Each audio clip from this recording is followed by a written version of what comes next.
bi ak télévision Futur Média ñuy jégglu rek ci soir d'info bu tey bi xibaaru marax mi nag jàppaleen ni ponk yi ca gën a fës mbokk yi bokk na rek ci matuwaay yi nga xamante ne nii jël nañu ko ngir gën a mën a fegu nag ci jàngoroy mbas mi police nationale nag moo ca daal di dogu fas yéene def kéemtalaay kàttanam route nationale ba nag la ñu xëy songu baare ko wër kaar njaganjaay yi bus yeeg tata yi xool nag ku takk masak ku ko takkul ca geneen wet ga waa GMI di def liggéey bu am solo ci tefes gi tolluwaayu nag mbas mi ci réewum Sénégal wax nañu ko benn ay bis képp wàññi nañu lu toll ci ñeenti téeméer ak juróom-benn fukk ak ñeent ci cas loolu tax na itam ba ñu dem doxantu ba yenn ci daara yi xoolit ndax matuwaay boobu lu fa yomb la am déet li leer mooy fële moom ca lycée Maurice Delafosse ak fa ñu naan école élémentaire Colobane 2 limu ndongo yi nag jéggi na dayoo ba tax na foofee moom matuwaay nag du fa yomb lool ca diwaanu Matam fukk ak juróom-benn lañu ci aji tawat goo xamante ne ña ngi leen di faj naam sax centre de traitement ba ma ngay jànkonte lay jafe-jafe ngir mën a taxawu ñi nga xamante ni cas grave yi lañu waaye lu mu ci mën a doon rek ma ngay tegut matuwaay ngir mën a dal aji tawat ga foofee ca diwaanu Matam du yàgg nag ci Sénégal daanu amal tëral boog li ñu naan rek parce que seen du ngeen ko déggee nag ab programme la ñu jagleel ko goxaan yi mu soxal nag wàlluk mbay fii ci Sénégal koppar yi ñu cay dugal dana toll ci ñetti téeméeri milliards ak juróom fukk ak ñaar ki ko xamle nag di njiitu réew mi loolu nag mu nekk loo xamante ne neenu programme bu am solo lay doon nguurug Sénégal moom moo ci fas yéene kon taxaw ci boobeep programme conseil constitutionnel nag jàpp leen ni ma ngay def rek taxaw seetlu gannaaw fanweeri at yoo xamante ne samp nañu ko ci réewum Sénégal ci ab colloque nag lañu ko jaarale di waxtaan wu yaa ndoxteel li nag ni ki tey la woon liñ ci jublu rek mooy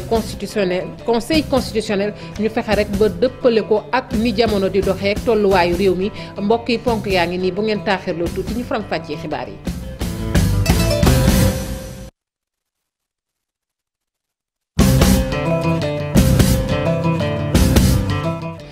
dalee nag jàmm ci xibaaru marax mi ni ma ko waxee woon ci ndoxteel li nag matuwaay bu am solo la police nationale jël nag ngir ñu daal di fegu ci mbas mi ndax tolluwaay bi wax naa ko sànq jéggi na dayoo tey nag dañoo xëyee route nationale ba baare ko yër njaganjaay yi yërit li nga xamante ni moom mooy bus tata yi liñ ci jublu nag mooy fexe rek ba xool daal ndax nit ñi ñi ngi sàmmonteel am déet li nga xamante ni moom mooy colinduk masque yi loole nag ñu gis ni xam ngeen ni dañ koo xaw a ñàkkal fayda booy xool ci ay bis yi nag GMI ci seen wàll it ñu ngay def liggéey bu am solo ci tefes yi dañ ci ànd ak Mamadou Fall. mbas mi yokk gi mu yokk fan yi mu mel ni dañoo jëm ci deuxième vague tax ñu jël ay mesures yu am solo ci loolee nag la police yokk li nga xam te ni moo di dispositif am tey jii nag nit mënatul yéeg kaar njaganjaay bus wala tata te takkul masque loolee ndaxte ñii ñu ngi koy saytu bu baax a baax. gisee dispositif ni ñu ko taxawalee bu ngeen ñëwee ci kanam balaa ngeen egsi si fi nit ñi nekk contrôle bi nekk dañ def ay panneaux de présignalisation pour avertir ñiy dugg si ne leen daf leen dànk am na benn contrôle bu am bu ngeen ñëwee nga gis am na benn agent bu ñu préposé ci kanam mooy dugal oto bi si benn zone boo xam ne moom leen tuddee zone de contrôle mu ñëw contrôler oto bi bu fekkee ne gis nañ ne am na ko si takkul masque autorité bi jox nañu ay masque mettre nañ ko à notre disposition ñu jox leen ko mais sanctionné wuñ kenn dañ leen ñu informer phase information la ak sensibilisation. dañu ciblé véhicule de transport en commun public de voyage parce que fa la nit ñi di ëppee. yooyu la matuwaay ñu jël nag dina indi gàllankoor ci wàllu ñuy jëfandikoo route nationale bi waaye lieutenant bi jàpp ni moo gën ñu dugg ci confinement. je pense que ñu sentir circulation embouteillage moo gën ñu dellu ci confinement wala ñu dellu ci état d'urgence. yeneen bërëb yoo xamante ni ñu ngi koy saytu mu di plage yi fi leen nag autorités yi dañoo woo rek ñi nga xamante ni ñoo di groupement mobile d'intervention. bu defee sport dañ leen di tere ñu regroupé wu foofu ba pare di leen obligé ñuy sol seen i masque ni ñu ko war a solee donc loolu nag moo tax ñu nekk fii loolu moo tax ngeen gis dispositif bi mu taxaw après soo xoolee plage bi ni mu demee sax nga xam ne population bi amul kenn koo xam ne mu ngi fi donc pour vous dire que vraiment encore une fois nous saluons ñu ngi remercier population sénégalaise ci déggin boobu ñu déggee effectivement taxawaayu police. Sénégal a ngi yokki jéego jëm ci xeex ak mbas mi autorités yi dugal seen yoxoo bu baax a baax ngir rek naka la ñuy maîtriser bi les situations loolu la waral mbooleem takk der mobiliser nañ leen ngir rek gestion bi mën a jaar yoon. gestion bi mën a jaar yoon ñu koy jaajëfal Mamadou Fall mu àndoon ceeg rek ak kii di Mohamed Sow ñu daal di nag kon des rek ci wàllu mbas mi ak ni ñu ko waxee woon benn ay bis képp fii ci Sénégal la ñu wàññi jéggi na dayoo 400 lañu ak juróom-benn fukk ak ñeenti cas ci lim googu it ñu gis ni 200 yi ak juróom-ñett fukk yaak ñett ña nga bokk ca wàllante googu ñu xamul juróom-benn doomu aadama ñàkk seen bakkan ak fukk ak benn yoo xamante ni ñu ngi ci guddi gu bët setagul ndax fegu ci mbas mi lu yomb lay doon ci biir daara yi li leer ba leer mooy fële ca lycée Maurice Delafosse ak daara jooju ñu naan nag Colobane 2 limuk ndongo ya jéggi na dayoo ba tax na geste barrière yi foofu moom xel dafay daal di teey waaye nag gis nañu ne ña nga xamante ne ñoom ñooy kilifa yi ña ngay def seen kéemtalaay kàttan ngir jàngoro mbas mi nag bañ a dugg ca yooyee daara Maymuna Njaay.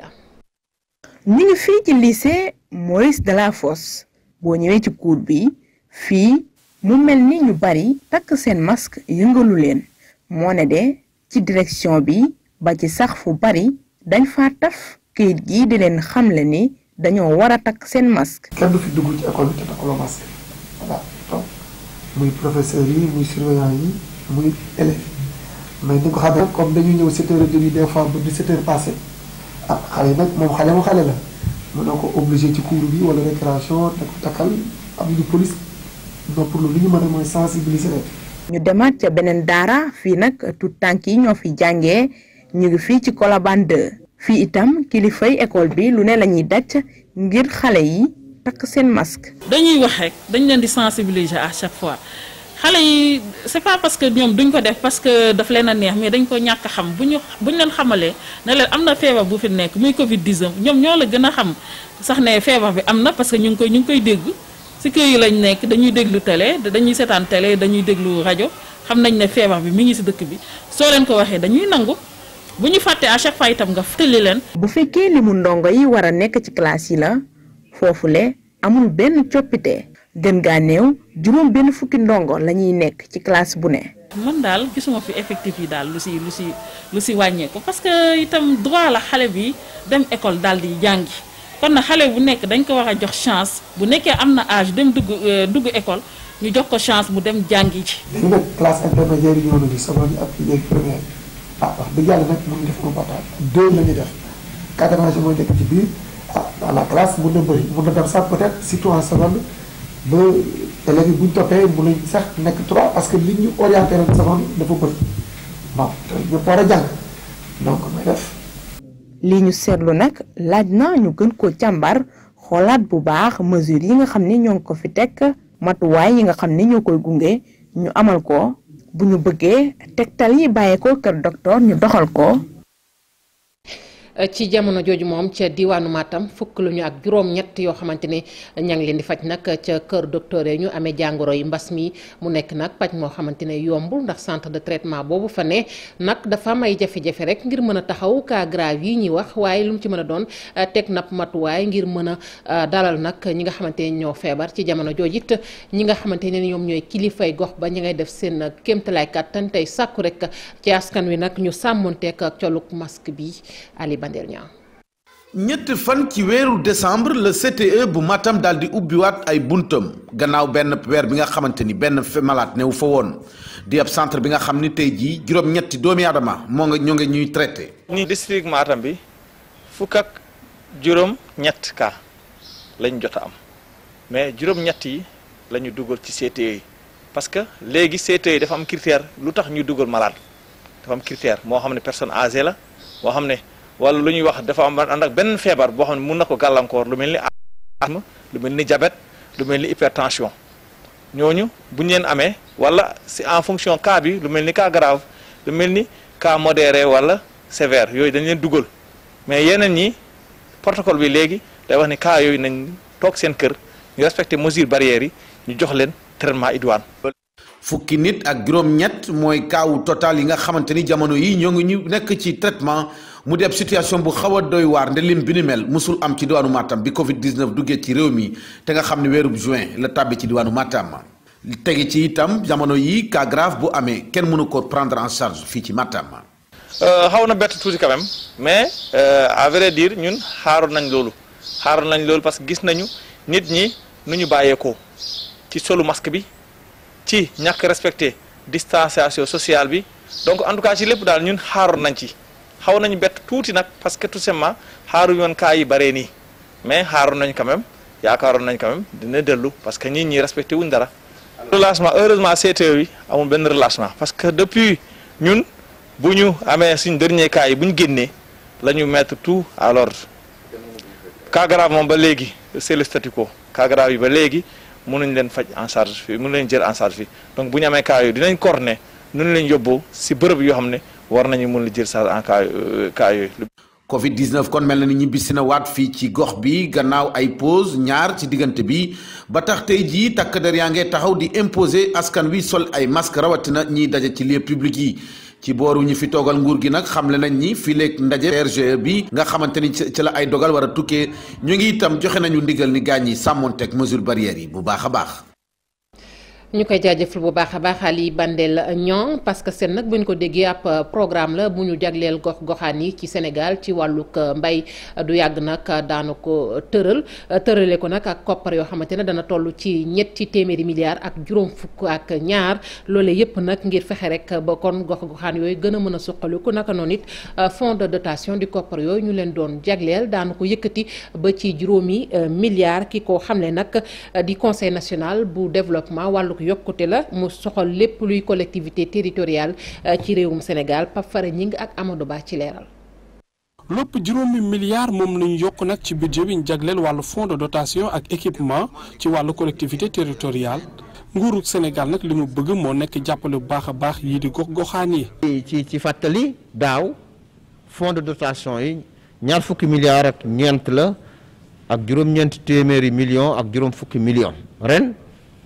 mi ngi toll ci ñaar fukki milliards ak juróom-benn ak juróom-ñaar téeméeri millions xam nga kooku am na yokkute boo jëlee fonds d'équipement yi daaw mi ngi woon ci ñaar fukki milliards ak juróom-ñeent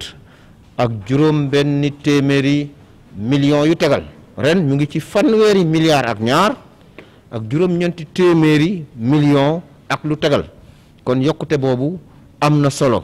ndax président Macky Sall su ngeen seetloo at bu jot dafay yokk. dotation yi muy jox collectivité territoriale yi ngi gën leen jàppale ndax ndigal bi ñuy jot ci président Macky Sall mooy balaa weeru mars 2021 jot collectivité territoriale yépp war nañoo jot koppar yi jógee ci nguur gi. lu wuteeg yooyu la koppar lu tolloo ko téeméer ak ñaar fukk ak ñett ci ay commune ñoom dinañ leen dugal ci PACASEN urbain bi waaye du yàgg dara PACASEN rural bi daal di am ci 2021. mooy PACASEN bi ñu wax PACASEN moom lu am solo la téeméeri milliards la ak fanweer ci juróomi at pour téeméeri collectivité territoriale ak ñaar fukk ak ñett yoo xam ni dañ leen koy jox at bu jot nag ñu am lu bari luñ leen jox. PACASEN rural président Macky Sall li mu wax mooy sant ko gouvernement bi. mooy nañ ko démarrer ci 2021 bi moom nag ñetti téeméeri milliards la ak juróom fukk ak ñaar ñu war ko séddale collectivité territoriale yépp yi nga xam ne amuñu woon ci PACASEN urbain bi mooy 599 moins 123 loolu ñoom ñoo koy am. mu nekk lu baax ci li nga xam ne moo nekk gox-goxaan yi ñoom ñuy rafet li nga xam ne conseil bi dañ koo teel a def. ñu ngi kontaan lool ci yokkute gi yokk. ci alal bi ñuy jox collectivité territoriale yi mu toll ci juróomi milliards ci ay lim waaye boo koy seetlu mu ngi tolloog 10% mu mel ni téeméer bu nekk yokk nañ ci fukk loolu ku nekk xam na ne am na solo te du ren rek at yi yëpp at bu jot ñu yokkal ñu à peu près 5 milliards te am nañ yaakaar dana continuer. ngir nag mën a wax nan lañ koy séddale yooyu la koppar conseil national de développement des collectivités territoriales ni ki ren ji nag dañ ko teel a amal CNDCT nag moom la mu bëgg moo nekk gouvernement participatif ngir mën a am ci yooyu la koppar. gox bu Yoff moom am na ca barab yoo xamante ne nag daanu ko soppi taaral ko rek ba mu mucc ayib waaye tamit def fa benn terrain boo xamante ne askan wa nag daanu fa mën a tàggatoo bëgg-bëggu meerub commune ba la muy Abdoulaye Diouf Sarr nee na nag loolu sax du yàgg fileek juróom-benn weer daal la app bi ñu teewlu ko ci micro Ababacar Camara. fi ñu taxaw dafa nekk donc benn zone boo xamante ne kenn waru fi tabax. loolu la yoon bi wax bu ngeen fàttale ko il y a 2 ans lancé woon naa un concept boo xamante ne si laa nekk ba léegi mooy Yoff ville écologique parce que dañoo nekk ci compétition des territoires et dans cette compétition des territoires man dama gëm ne Yoff war na ci jouer un rôle important moo tax fépp fu mu mën a taxaw pour que donc Yoff mën a donc tirer son épingle du jeu avec des aménagements yoo xamante ne aménagements yoo am solo la dama koy def dafa jot ñun ñu gëm suñu bopp gëm sa bopp nag mooy nga bëgg lu baax déjà bëgg lu baax mooy fexe ba population yi nekk ci quartier bi ñu am leneen loo xamante ne nekk na ci quartier bi te nekkul seen biir kër yi sinon nit ñi dañu nekk rek ci biir kër yi te loolu du promouvoir le développement ak l'épanouissement surtout de la jeunesse et des enfants. ñu jàll ba fële ca aérodrome bu Kahone ak kër yi nga xamante ni ña nga leen di toj foofee seen i borom nag fëgg nañu seen gémmiñ yuuxu di naqarlu nag li am tey jile ñu jàpp rek ni kilifa yi daal seetaan nañu leen bu baax a baax te yëf yi nag metti na leen loolu nag la ñu bëgg mu dakk ndax seen kër yooyu ñuy toj rek ngir def fa leneen loolu du lu leen gënal moo waral nag ñu bootu ci ab kuréel xëy di yëglu Ibrahima Diamé. njaqare ak tiis bu rëy la sinistre yi ñu daaneel seeni kër ci peggu aérodrome bu Kahone di dund jamono jile ay fukki kër bulldozer bi jot na yéeg seen kaw rajaxe leen lu mot nag ñaar fukki njaboot pour le moment jot nañ génn seen kër ya daal di kon nekk ci mbedd mi xamatuñu nu ñuy def. anam biñ ko defee ñaawlu nañ ko lool toroxal gi ñu toroxal ñun ñu fi dëkk ak suñu njaboot ak liñ dund ci toroxtaange googu ba léegi ñu ngi koy dund jeexak. niñ ko dundee metti na trop fu metti yam fa la commencé suñu xale yi sonn nañ kenn mënut a gis sa saak kenn xamatul sa yére fu mu nekk xale yaa ngi tëdd feebar psychologiquement ils sont atteints. depuis ñetti fan nag la bulldozer yi tàmbali di daaneel kër yi de ci teewaayu seeni borom yi nga xamante ne seen xol jeex na lool ñoom nag li ñu gis moo di ne dañoo war a arrêter démolition bi daal di délocaliser lii di aérodrome bi ne ndax gis nañ ne fii du place am. ku aéroport xajul fi aérodrome sax xajatu fi asuma aéroport nañ délocaliser lii arrêter la démolition parce que ñun fii lañu dëkk te fii lañ fas yéene dëkk fii du aéroport bi daf fi war jógee par A ou par B loolu lañ bëgg te toute la population de Kaolack moom la ñu demandé toute la population de Kaolack moom la ñu demandé toute la population de Kahone moom la ñu demandé et toutes les autorités religieuses ñoom la ñu demandé moom la ñuy demandé. en tout cas jamono jooju nag liggéeyu aéroport bi mu ngi continuer chantier yaa ngi avancé bu baax a baax waa armée ñoo ci dugal seeni loxo ci wetu ga gendarmerie armée bu dëgër këcc di aar kaaraange dawalkatu bulldozer yi rajaxe kër yi. waxoon nañ ko ci ponk yi conseil constitutionnel bu Sénégal nag def na taxaw seetlu ca keroog nag ba mu juddoo ba tey am na nag fanweeri at jàpp leen ko fanweeri at yoo xamante ne nii mi ngi def ab liggéey fii ci réewum Sénégal ab colloque nag la ñu def ngir def rek maanaam xool naka la ñuy def nag ba jamono ji ñu toll thème bi tamit lépp lu ñuy defati ñu mën koo méngaleeg jamono ji Alassane Ba ak Jafara Ba fekkee nañu ndoxteelu colloque boobu. ginnaaw bi mu amee fanweeri at ci bis ni ki tey conseil constitutionnel fas yéene xayma li nga xamante ni moom mooy taxawaayam boobu ba léegi. parce que 92 lañ ko créé ba léegi loolu ci activités yi muy def pour ñu gën ko xam la bokk réeru leen tamit ne conseil constitutionnel am na site web boo xam ne yéen ñëpp mën ngeen ci accéder décision bu mu jël di ngeen ko fekk ci site bi. Conseil constitutionnel dafay def ay séminaire aujourd'hui Conseil constitutionnel ubbil na bibliothèque am universitaire bu bëgg a def ay recherche en tout cas Conseil constitutionnel tëjalul buntam kenn tey. nan la justice constitutionnelle bi juddoo ana fan la jaar ba yegg fii nii ay laaj yi nga xam ne nag samp nañ ko fii tontu war cee am ngir fexe nag ba li nga xamante ni moom mooy nekkinam ñu gën ko mën a ñoŋal. ci loolu nag ñu fas yéene tirer ay leçons ci li nga xamante ni moom mooy expérience yi gën a jekkalaat seen taxawaay ci doxalinu àdduna. dafa fekk rek ne même nit sax ci dundam su toogee ba am fanweeri at war na toog xoolaat boppam xool dundam pour mën a envisager avenir conseil constitutionnel ci foofu la toll seetlu ne environnement bi mu nekk nii tey muy environnement sous-régional bi par exemple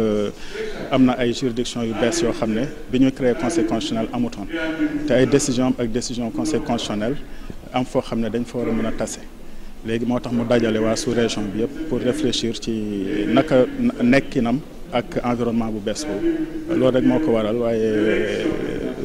du dañu gis jafe-jafe wala le conseil fonctionnel. colloque bi am solo ndax dana tax ba ñu xalaat ci li nga xamante ni moom mooy devenir conseil constitutionnel boo xoolee institution bi dafay joxe ay dogal ci wàllum constitutionnel ci wàllum électoral ci wàllum consultatif itam wante itam bépp dogal boo xamante ni joxe na ko dana ko motiver.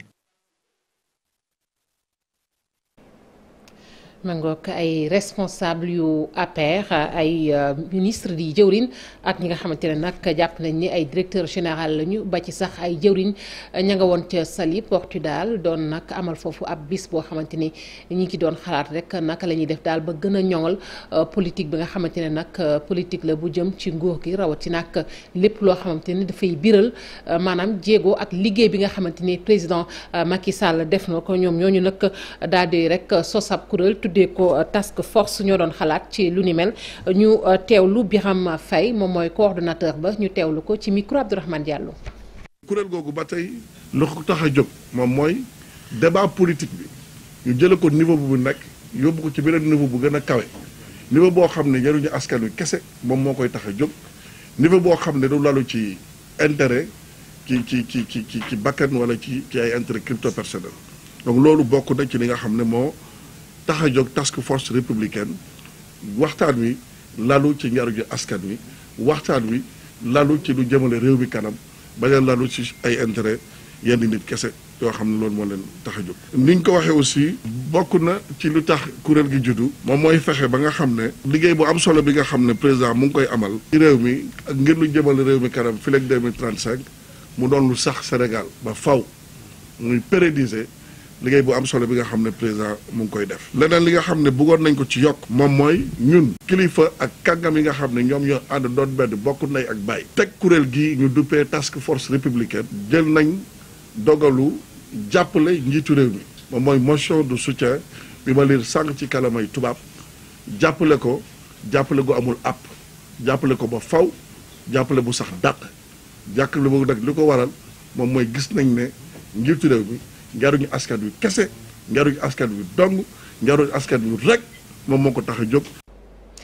task force républicaine boobu sax nag dafa amul benn solo du samay kàddu Mandiaye Gaye nag moo ni gisee moom ab chroniqueur la mu xamle rek mooy ñooñu seen gis-gis la muy fanweer yooyu nga xamante ne jàpp nañu ay personnalité la yu régime bi ñoom nag nañu jàpp rek la ñu jàpp waaye nag du caagante ne mën nañoo fexe ba askan wi gisul seen bopp ca gouvernement bu Macky Sall mën caa seenu seen bopp ni ma ko waxee loolu nag ay kàddu yu mu yëkkati la gannaaw bu ñu ko invité woon tey rek ci info matin ñu teewlu ko ak Chérif Dia.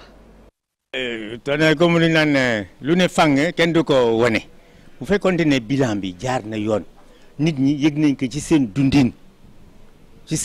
seen lekk seen naan ak seen dem kon du soxla loolu bilan bi ci boppam mooy wane boppam mais léegi bu ñu demee ba nga xam ne day wut ay nit yuy wër di wax télé yi pour ne bilan président baax na motu ko woon parce que du tax. ñi nga xam ne loolu doyu leen wala ils ne sont pas convaincus loolu du leen mën a convaincre personnalité yooyu la bon c'est une perte de temps dañuy yol xaalis boo xam ne dañuy koy dépenser de mais ci sama gis-gis wóoruma ne ñooñu seen bu ñu defee loolu ba jaar ba dellu si dina tax ñi nga xam ne gëmuñu woon wala am nañ ay jàqare wala liñ gis doyu leen loolu du tax seen opinion changé ci bilan président bi donc na liggéey loo xam ne bilan bi mooy wane boppam bu defee des réalisations concrètes il n'a pas besoin d'une équipe comme ça pour faire le tour des télévisions donc na liggéey rek bàyyi nit ñi ñu juger seen bopp waaye loolu moom ak yaakaaruma ne lu am maanaa la wala lu am solo. ma ngoog ci kàddu yi la ñuy tàggatoo rek mbokk yi jaajëfal leen sant leen yéen ñoo ñit fare woon ci machine bi ñu jàpp ci xibaar yi bu mu sot ci kanam tuuti 20h xibaar yi ci nasaraan daa ngeen ci ànd ak Chérif Diop.